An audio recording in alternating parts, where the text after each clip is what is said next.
Bismillahirrahmanirrahim. Assalamualaikum warahmatullahi wabarakatuh. Perkenalkan, nama saya Muhammad Wahyu, dari program studi Sejarah Peradaban Islam dengan NIM 2013 150029. Di sini saya akan mempraktikkan tata cara mentalkin calon mayit sampai dengan menguburkan si mayit.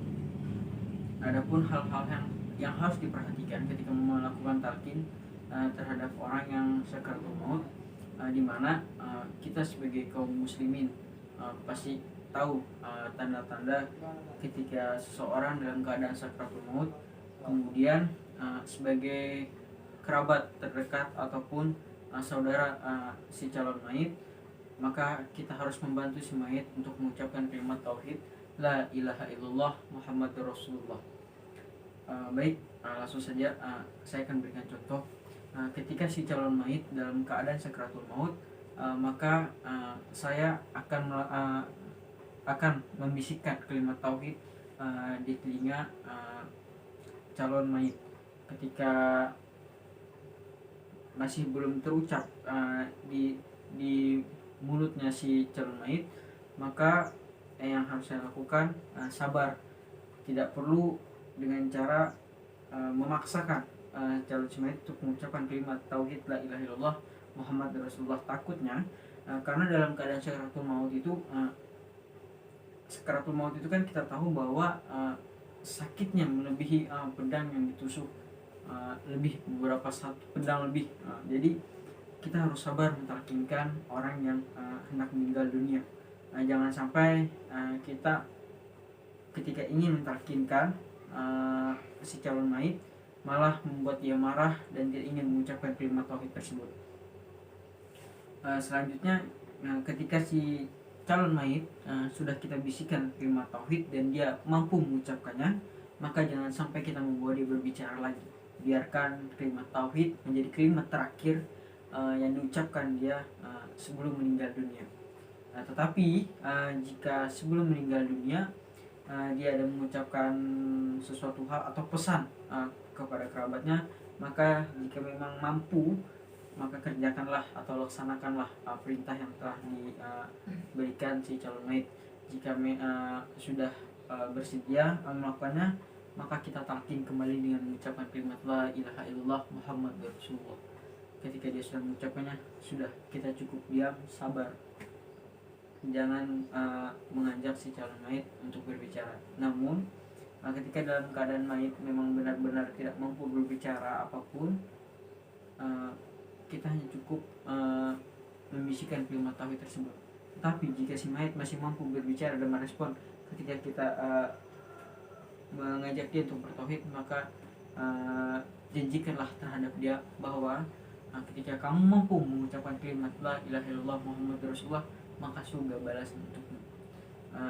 Seperti itulah tata cara melakukan talqin terhadap si calon mayit. Baik, tahap selanjutnya adalah memandikan calon mayit. Adapun tahapannya ada 3 tahapan. Yang pertama itu membersihkan seluruh tubuh si mayit yang takutnya ada kotoran yang ada di badan si mayit, lalu kemudian mewudukan, yang terakhir baru kita memandikan. Adapun harus yang dilakukan sebelum melakukan memandikan jenazah, kita harus menyediakan kain kecil untuk membantu kita untuk membersihkan bagian-bagian yang sulit dijangkau, seperti kayak di bagian kuping, dalam kuping, sela-sela belakang kuping, lalu bagian hidung, bagian mata, bukan matanya tapi bagian yang memang perlu dibersihkan, lalu kemudian di sela-sela jari. Baik, kita sebelum melakukannya maka sediakanlah kain untuk membersihkan beberapa organ tubuh yang memang sulit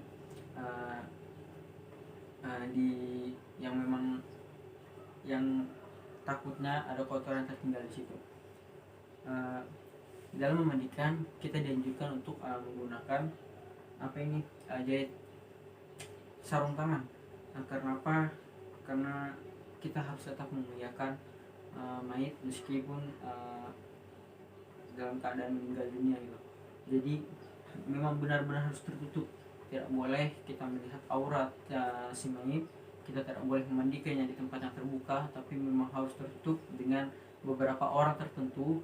Ketika saya yang dianjurkan untuk memandikannya, maka saya hanya membawa 2 rekan, mungkin 3 orang, lalu kemungkinan 1 atau 2 orang untuk mewakilkan dari keluarganya, atau 1 orang saja cukup, biar 4 orang saja yang memandikan, agar tidak terlalu banyak mulut. Adapun memandikan atau membersihkannya, kita tidak boleh terlalu berisik gitu. Maksudnya harus ada 1 orang yang benar-benar memandu. Misalkan kayak saya 4 orang memandikan jenazah, jadi saya lah yang akan memandu. Ketika saya hanya memerintahkan mereka bersihkan bagian ini, bersihkan bagian itunya, dan segala macamnya. Jadi tidak perlu banyak mulut ketika memandikan jenazah, karena kita harus memuliakan si mayat tersebut. Adapun hal yang harus dilakukan pertama adalah yang pertama kita siram dulu seluruh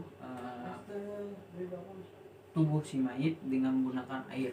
Adapun airnya itu biasanya ada 2 yang biasa digunakan, itu air daun bidara, lalu kemudian yang terakhir itu kapur barus. Lalu setelah dibasahi dengan air, lalu kita bersihkan tubuhnya dengan menggunakan sabun, yang harusnya kita harus gunakan sabun yang lembut agar tidak terlalu menyakiti kulit si mayat. Meskipun dia sudah meninggal, tapi kita harus lembut untuk memandikan si mayat. Ketika kita membersihkannya harus tertutup seperti ini, tidak perlu dibuka seperti ini, karena takutnya aurat si mayit itu terlihat, karena kita tidak boleh melihat aurat si mayit, agar si mayit tetap dimuliakan oleh kita orang yang masih hidup. Lalu bagaimana cara memandikannya? Karena biasanya kan di kampung halaman saya sendiri biasanya menggunakan kain yang benar-benar kain itu tembus. Ketika disiram air itu langsung masuk ke dalam tanpa ada terhalang lagi gitu. Memang benar-benar kain itu kayak transparan, bukan transparan sih, tapi jika dikenakan air maka air itu tidak terhalang oleh kain tersebut. Adapun tata cara memandikannya, yang pertama adalah membersihkan tubuh si mayit itu secara perlahan. Yang pertama kita bersihkan dulu bagian sela-sela telinga, terus bagian mata, bagian hidung, terus bagian sela-sela jari si mayit. Takutnya masih ada kotoran-kotoran yang ada di bagian tubuh mayit. Lalu yang saya tahu ada 2 hal. Jika memang kuku si mayit panjang, boleh cukup dibersihkan, boleh juga untuk dipotong. Lalu kemudian ketika si mayit punya kumis dan kumisnya menutupi mulut, maka diharuskan untuk merapikan kumis tersebut. Lalu bagaimana kita memandikannya dengan cara tertutup seperti ini? Yang pertama kita membukanya seperlunya saja, seperti ini. Jika kita ingin membersihkan bagian pada si mayat, bagian kepala, maka kita buka bagian kepalanya saja, tidak perlu membuka semua, karena bagaimanapun kita harus tetap memuliakan si mayat.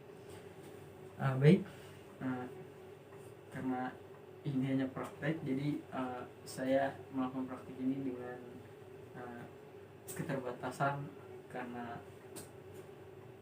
memang tempatnya seperti ini. Jadi saya praktekkan hanya hal-hal penting saja terkait cara memandikannya. Jadi saya tidak menyediakan ember, bahkan air segala macam. Kita bersihkan dengan cara perlahan bagian kepala. Ini kan biasanya melakukan memandikan jenazah itu lebih dari 1 orang. Jadi ketika saya membersihkan, maka 1 orang yang harus menyiram airnya. Maka kita bersihkan secara perlahan seperti ini bagian kepalanya, lalu kita pijat bagian telinganya agar kotoran-kotoran yang memang ada di bagian situ hilang. Lalu kemudian ketika kita ingin mengeluarkan istinja dari si mayit, maka kita cukup mendirikan si mayit dengan seperti ini, dengan setengah ini, lalu kita urut perlahan bagian perutnya, tidak perlu terlalu keras, yang penting cukup perlahan dan kotorannya keluar. Ketika kotoran keluar, maka yang membantu memandikannya harus menyiram agar kotoran tersebut mengalir, tidak tertahan di tempat memandikan jenazah. Lalu kemudian kita kasih sabun di seluruh tubuh si mayit. Lalu setelah selesai membersihkan bagian muka atau bagian kepala, kita tutup kembali. Setelah itu ini kita sudah dikasih sabun, lalu kita masukkan tangan kita dengan menggunakan kaos tangan tersebut. Kita mandi, kita kasih dia sabun sampai seluruh tubuhnya memang terkena sabun. Lalu kemudian bagian tangan dengan cara seperti ini. Takutnya kan di sela-sela tangan si mayit takutnya ada kotoran, maka cara membersihkannya adalah dengan cara kita buka dulu tanpa harus membuka seluruh penutup dari si mayit. Lalu kita bersihkan seperti ini sampai benar-benar bersih. Lalu sampai ke sini kita gosok-gosok begini pakai menggunakan sabun. Begitupun bagian sebelah kanan. Jadi tanpa harus membuka tubuh mayat seperti ini, takutnya itu auratnya terlihat. Jadi kita harus tetap menghati. Lalu bagian kaki pun sama seperti bersihkan tangan, bagian selah-selahnya digosok seperti ini. Lalu bagian lutut, belakang lututnya kita bersihkan juga seperti ini, agar kotoran yang benar-benar tertinggal di dalam bukan di dalam yang ada di tubuh si mayat benar-benar kuat. Setelah kita selesai memberikan sabun, lalu kita bilas, lalu kemudian selanjutnya adalah mewudukannya.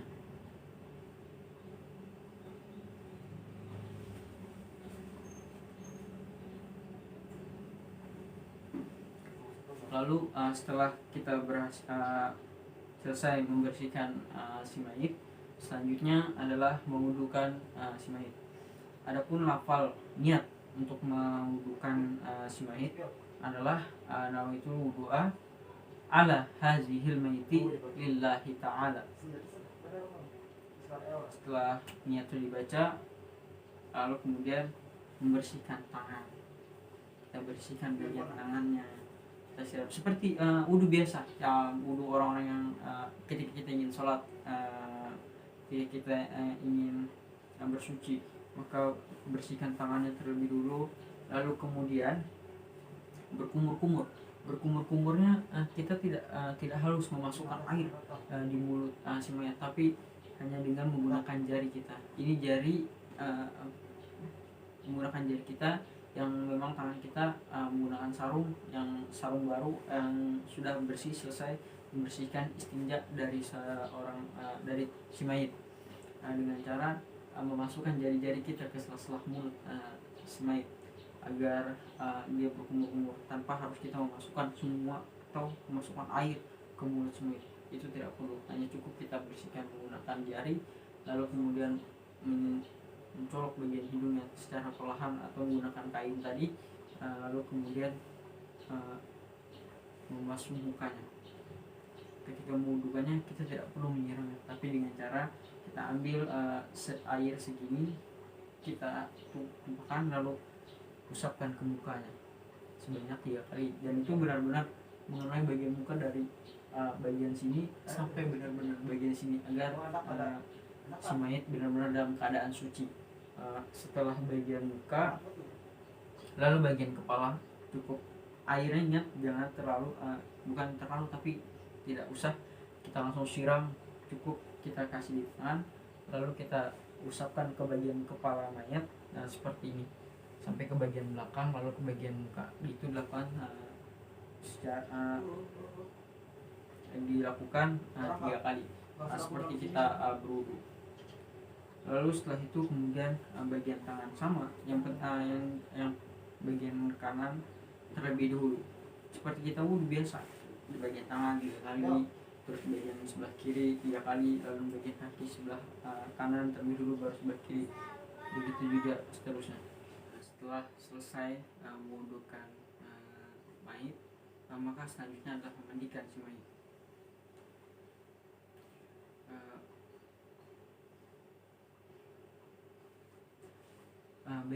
setelah selesai mewudukan si mayit, tahap selanjutnya adalah memandikan si mayit.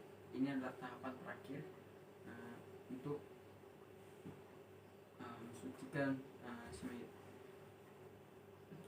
Adapun hal pertama yang dilakukan adalah mengguyur bagian tubuh si mayit dari sebelah kanan sebanyak 3 kali boleh, sebanyak 5 kali juga boleh, 7 kali juga boleh, bahkan 9 kali pun juga boleh.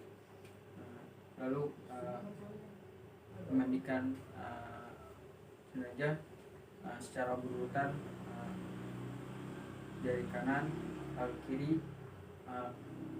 begitupun seterusnya.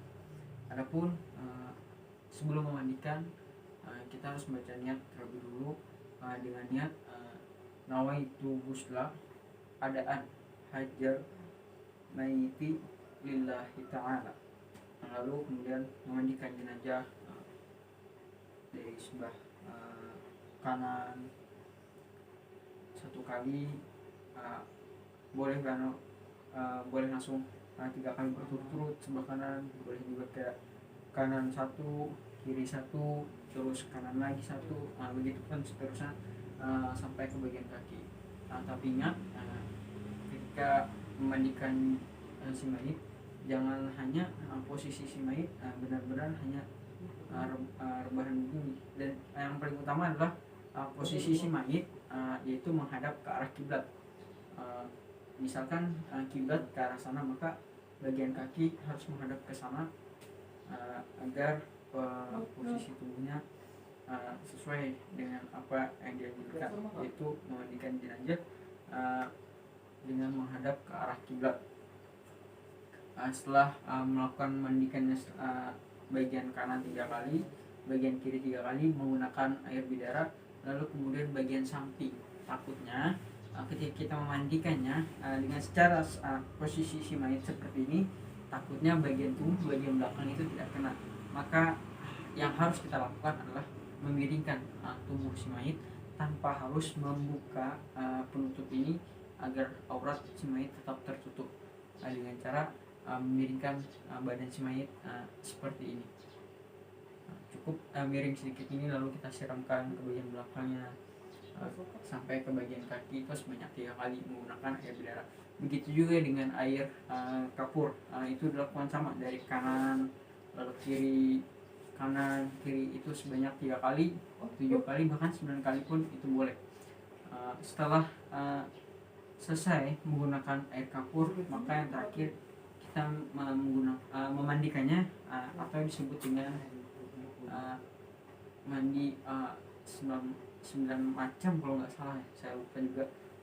Mandi air 9 macam itu bagian kanan 3 kali, bagian tengah 3 kali, bagian kiri 3 kali dengan bacaan Bismillahirrahmanirrahim ya Allah, itu pada bagian depan, bagian atas tubuh si mayit, dari kepala sampai kaki, dengan membaca Bismillahirrahmanirrahim ya Allah, Bismillahirrahmanirrahim ya Allah, Bismillahirrahmanirrahim ya Allah sebanyak 3 kali.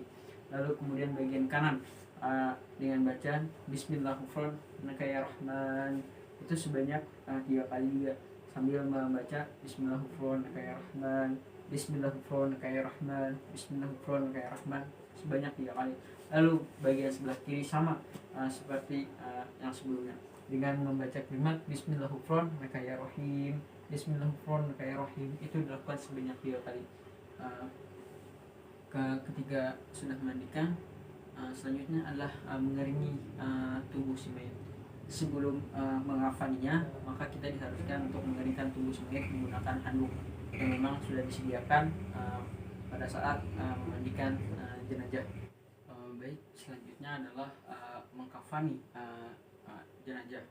Adapun yang perlu kita sediakan adalah 3 kain kafan, lalu kemudian 3 tali kain kafan, atau untuk mengikat kafan menggunakan kain kafan kita potong sebanyak 5 helai. Sebelumnya saya minta maaf karena di rumah tidak ada kain kafan, maka saya mempraktikannya atau memberikan tata cara mengkafani jenazah hanya dengan menggunakan 3 helai sarung, Lalu satu sorban ini untuk dijadikan untuk menutupi aurat si mayat. Dan untuk tali pengikatnya saya hanya menggunakan tali rafia. Sebelum mengkafani, lalu kita taruh dulu 5 helai kain kafan tersebut pada bagian kepala, bagian dada, bagian pinggang, lutut, dan yang terakhir pada bagian kaki.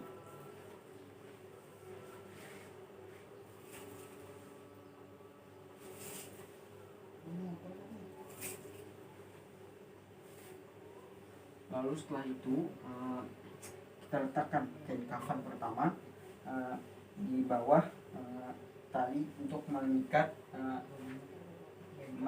mayat nanti. Ini kain kafan pertama.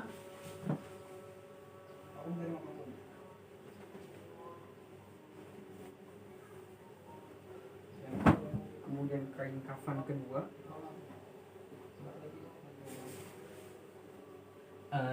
Ingat yang paling yang harus kita lakukan, semua kain kafan ini harus diberi wawannya. Kemudian yang terakhir adalah kain kafan yang ketiga untuk menutupi tubuh si mayat tersebut.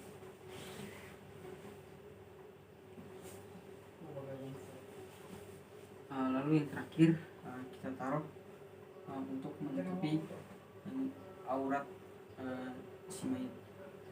Adapun yang dikhawatirkan adalah kita harus menaruh kafas pada bagian dubur si mayat. Takutnya ada kotoran yang keluar nanti pada saat dikafani. Jangan lupa ini buat penutup auratnya juga dikasih wangian.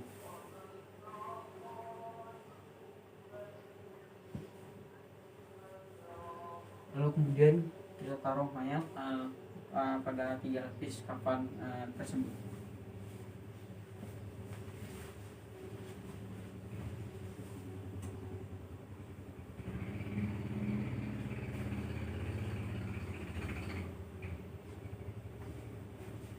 Ingat, kita tidak boleh langsung membuka penutup si mayit setelah dimandikan.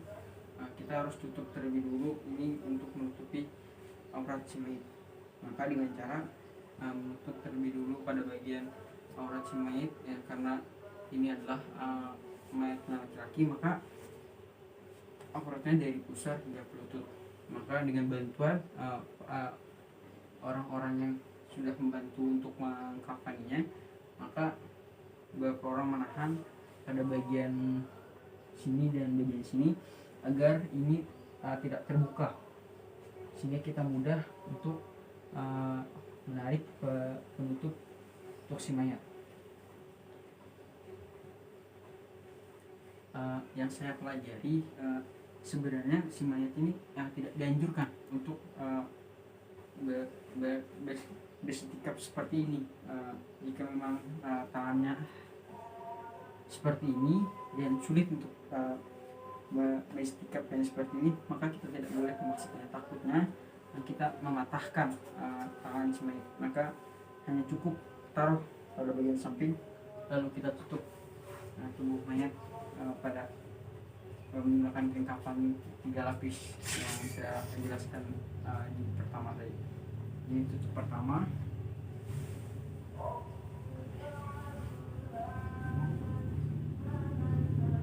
Ini kedua.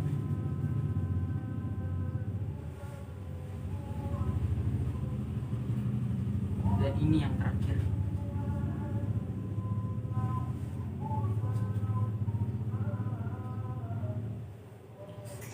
Adapun cara mengikatnya itu adalah mengikatnya berada di sebelah kiri dengan ikat simpul seperti ini.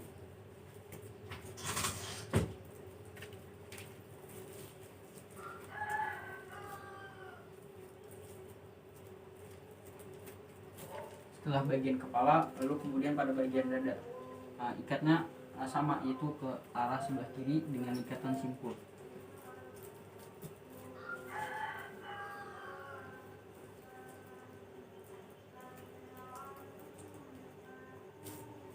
Setelah pada bagian dada, selanjutnya pada bagian pinggang si mayat.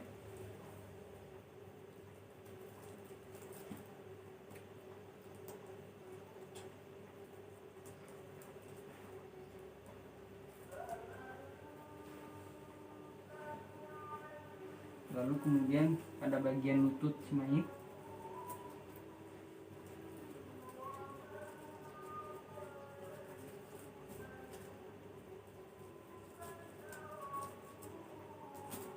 dan yang terakhir adalah pada bagian kaki si mayit.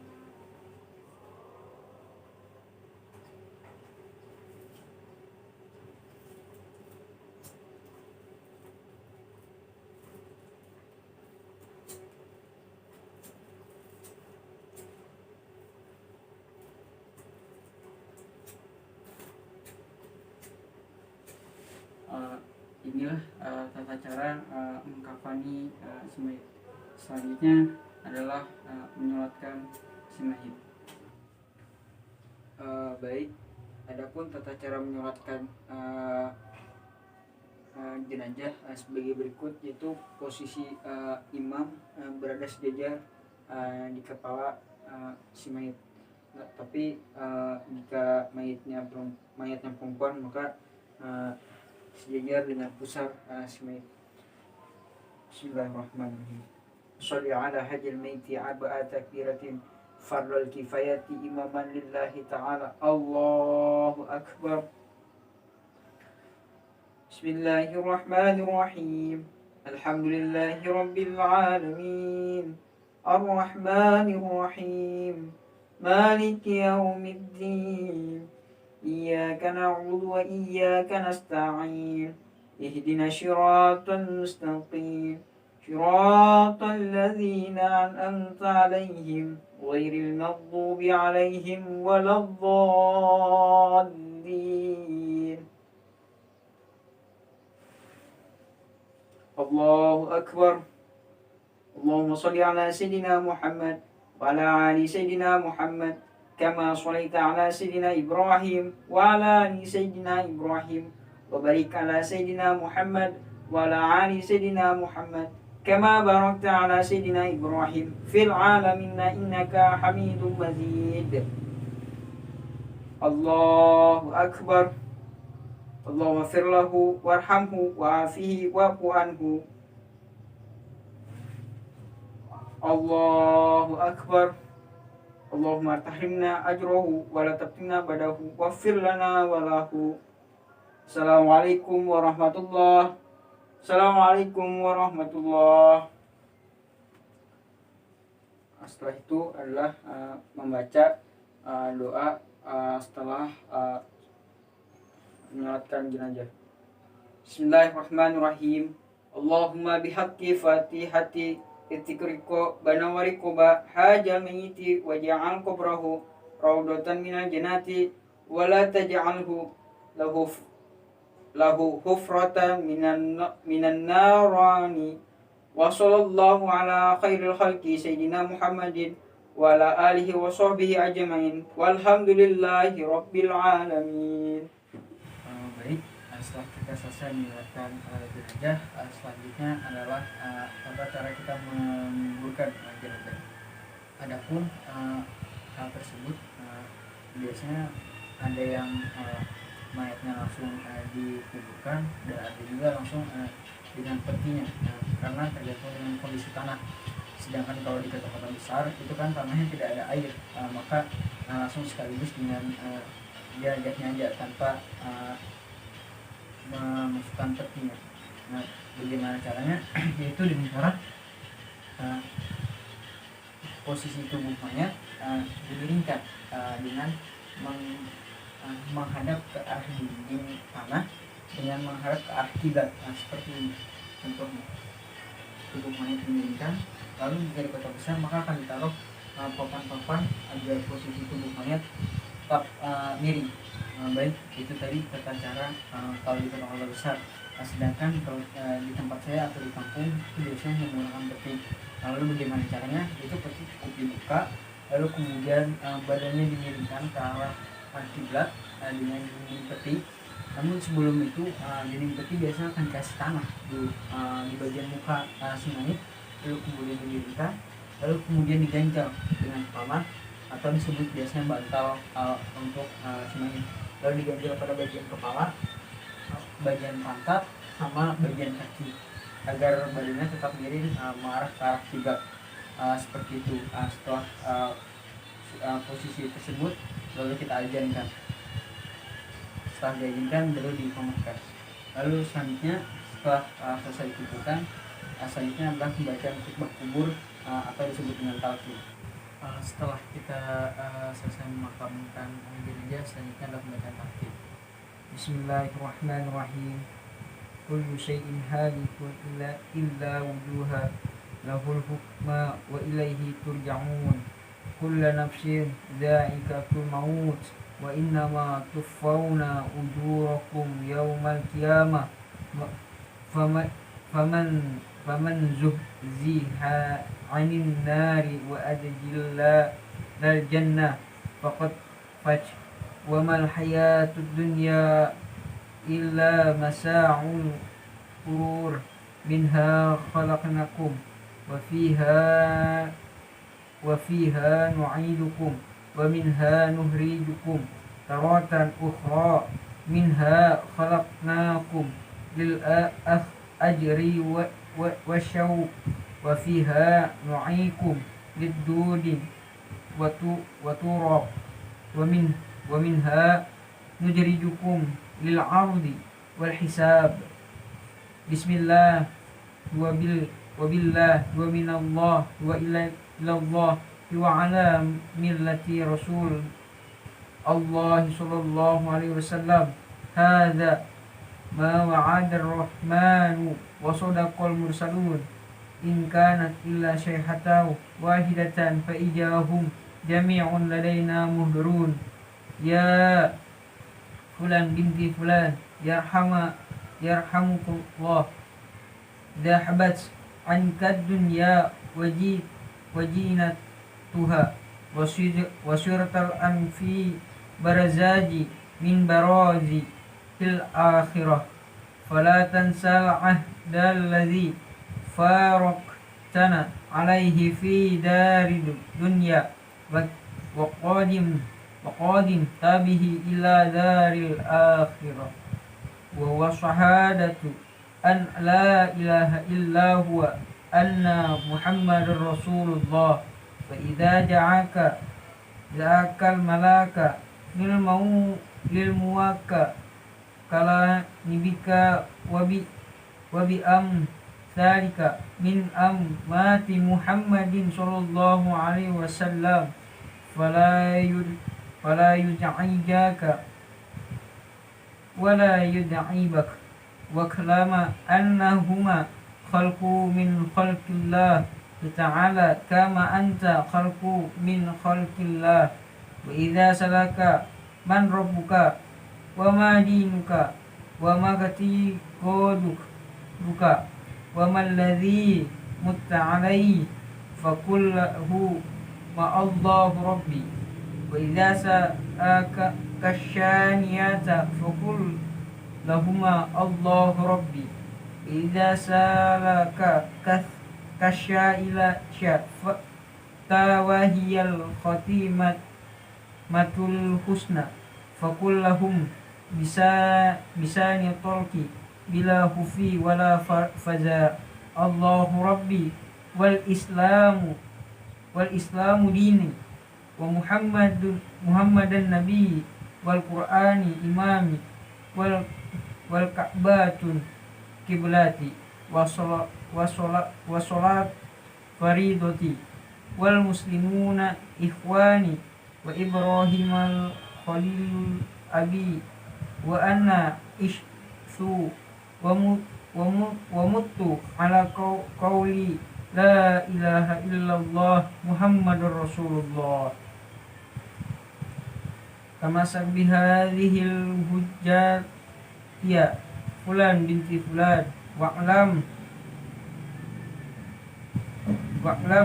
annaka muqimu bihadzal barjaji ilai يبعثون فإذا قيل لك ما تقول في هذا الرجل الذي بعث فيكم وفي الخلق أجمعين فقل هو محمد صلى الله عليه وسلم جاءنا بالبينة من ربه فاتبعنا وأمنا به فإن تولوا فقل حسبي الله لا إله إلا هو عليه توكلت وهو رب العرش العظيم واعلم أن الموت حق وأن نزول القبر حق أن سؤال منكر والنكير حق وأن الموت حق وأن الحساب حق وأن الميزان حق وأن الصراط حق وأن النار حق وأن الجنة حق وأن الساعة آتية لا ريب فيها وأن الله يبعث من في القبور.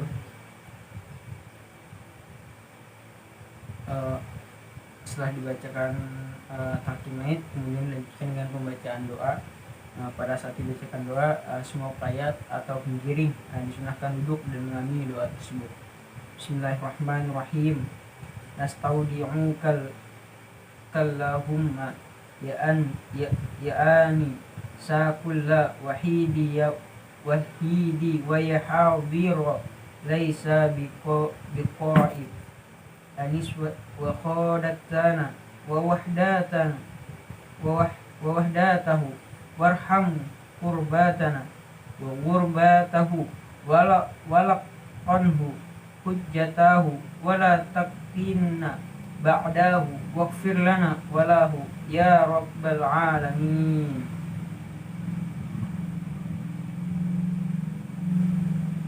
Sallallahu alaihi sayyidina Muhammadin wa ala alihi wa sahbihi wa sallam walhamdulillahi rabbil alamin. Alhamdulillahi rabbil alamin. Baik, demikianlah tata cara pengurusan jenazah dari mentalkinkan saat sakaratul maut sampai dengan mentalkinkan saat si mayit sudah berada dalam kubur. Sekian, terima kasih. Wassalamualaikum warahmatullahi wabarakatuh.